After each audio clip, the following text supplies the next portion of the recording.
Hello, I'm Sarah Holcomb, and welcome to Mad Hatter News, where everything is madness except for here, ironically enough. Chat, we need to talk about Nicole Collier. The problem is Americans are just so busy with their own lives trying to survive that they miss things like this. And if you don't think this is a big deal after I'm done, you should probably rethink everything about your morality. So this week, Nicole Collier, who is a member of the House of Representatives in Texas, she was held hostage in the Capitol. Yeah, they weren't letting her leave. Why, you might ask? Well, the Republican Party representing the House in Texas had an idea. They wanted to add 5 more zones in the state of Texas, so redistrict the entire state of Texas to create 5 extra zones and put a head of the Republican Party in each one of those zones, thus making the House of Representatives have more conservative members in Texas. There's really no reason behind them doing this other than to gain more power. Right now, they just have a little bit of a lead as far as the majority in the Texas House, but they wanted a lot more power, and this would give that to them. Not only would this redistribution of the zones create havoc in the areas, because a lot of these areas were run by a Democratic Party before, and they just want to rezone it so that Republicans have more control, but also there was a redistricting, a rezoning 2 years ago. Why are they going to rezone again? Rezonings are only supposed to happen if there is a real reason for it to happen. Like the population density changes, a new type of wave of people come in, like gentrifying, or mass shutdowns of businesses so people move out. This natural ebb and flow of people, that is usually when there is redistricting. And again, it doesn't happen very often. It just happened 2 years ago. But the House Republicans in Texas are trying to do it again. And it's only to put 5 more Republicans in charge of these areas, so they have 5 more Republican representatives in the House of Representatives of Texas. So of course, the Democrats of the House were like, excuse me, that's kind of going through a legal loophole to give yourself more power. This is not okay. We're all for democracy. Now, why did the Democratic reps in Texas leave the state? Well, it's because if they were in the state, not taking a leave of absence, that means that they would be forced to be in the Capitol and stay in the building while this was voted on. There needs to be a certain amount of bodies in the building for them to even make this vote. So the Democrats were like, okay, we're going to have some sort of a protest, leave the state. Well, 2 weeks later, they're like, how long are you supposed to stay out of the state? 2 weeks later, a lot of them come back. 30 of them didn't. 30 of them were still outside of the state, but a lot of them didn't come back because it was already 2 weeks. One of which was Nicole Collier. She didn't think that there would be a problem with her coming back to work on Monday, but when she walked in the door, they basically ambushed her and held her hostage. They said they needed her body in order to make a ruling on this rezoning in Texas. A rezoning that would ultimately hurt her political party, but also the people that she represents. So they were going to use her own body against her and against her own interests. That's obviously a major problem. Well, Nicole Collier was like, okay, I can't leave the building. And they said, no, you can't leave the building. In fact, we're going to have a police escort you into the chamber so that they can make these rulings. In fact, if the ruling isn't made and they're still kind of reviewing this, we're going to have a police escort you to your home, watch you all night, and make sure that you come back the next day, escort you back to the Capitol the next day to make sure your body is in the building so that they can make this ruling. This was a mandate. This is something that the Republicans mandated. So essentially, they're just forcing the House Democrats to do this by police force. So Nicole Collier was like, actually, no, I'm not going to leave my chamber. How about that? So she stayed in her chamber as an act of resistance, because if she did leave her chamber, there would be a police escort escorting her into the Capitol, and a police escort escorting her back to her home, watching her all night, and following her back to the Capitol to force her body to be in the building so that they could make this ruling. She was on live stream talking about it for a couple days. By the way, don't forget to comment and like and subscribe on this video. Thanks so much. Yeah, she didn't leave her chamber for days. And in fact, she took an interview from a media outlet, and somebody knocked on the door and told her that they were going to arrest her if she did any more interviews. They're telling a state representative who is talking about themselves being held hostage in the Capitol and then therefore locking themselves in their chamber for days, doing an interview with a media outlet, telling that media outlet what is happening to them. They threatened her with arrest for even doing an interview. This doesn't sound like democracy. Now, of course, to me, I thought that everyone would be outraged about this, but no.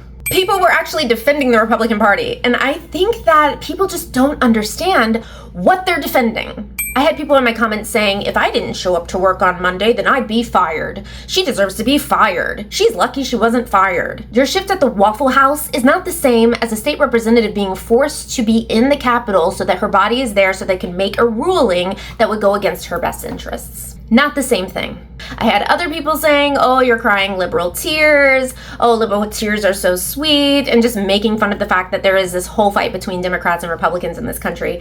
I hate to break it to a lot of you, and some of my subscribers already know, but I am not a Democrat. And I'm not a Republican. Ignore the blue hair. I just like the color. I lean on what makes sense. I lean on what is moral and just. This doesn't make sense. This isn't moral. And this is not just. People like to comment when they don't understand what's going on. I had one person in my comment section saying that, oh, there's so many different conflicting things being reported. She was actually just protesting. Why are they saying that she was being held hostage? And even after I explained it to this person, she still didn't understand. Oh, there's still conflicting stories. Get the story together. Make it make sense. Everybody's reporting different things. No, they're not. See, even after you explain it in detail to these people, they still don't understand. And I think it's because sometimes it's a little bit beyond what the average person can understand. But let me make it clear to everyone. When Nicole Collier showed up to work, she was immediately held hostage in the building. They said she could not leave until this ruling was made. And if it took a day, she would be police escorted by mandate from the Republican Party to her home and back to the Capitol the next day so that they could ensure her body's in the building. Essentially, they are holding her hostage. That's being held hostage. So instead, she decided to protest, but she wasn't free to leave her chamber. If she left her chamber, she would still be held hostage, but that also means she was being held hostage in her chamber. Either way, she's being held hostage. She can't leave the building. So she chose the route of protest so that she didn't leave her chamber, because that would mean she would be forced to allow them to use her body to make this ruling. So might as well be held hostage in her chamber protesting this than be held hostage in the Capitol making this ruling going against her best interests. Does that make sense? What upsets me so much about TikTok being bought out by the United States and suddenly becoming this capitalist app now where it's just overrun by TikTok Shop and a bunch of wannabe influencers. TikTok never used to have a shop on it. Back when I was starting out in its heyday, it was a place where we could get real news, real information, and they had very educated and informed people on there. And even if you weren't educated or informed, you could be if you had TikTok. There were people from all walks of life, all types of degrees, all types of professionals talking about the things that they knew best and informing the public on that. The public was informed to make better decisions. It also exposed a lot of the government. It exposed a lot of corporations. And it allowed people to wake up a lot. Not only that, but the news would go to TikTok to get the news for the day because there was always footage of whatever was going on. Because everybody has a phone. They can upload the video to their TikTok page and then it goes viral. It's a real man on the ground type thing. You don't have to wait for CBS, ABC, CNN, MSNBC reporters to get there on the ground to take video footage and then be able to manipulate it and twist it to the story that they want you to hear.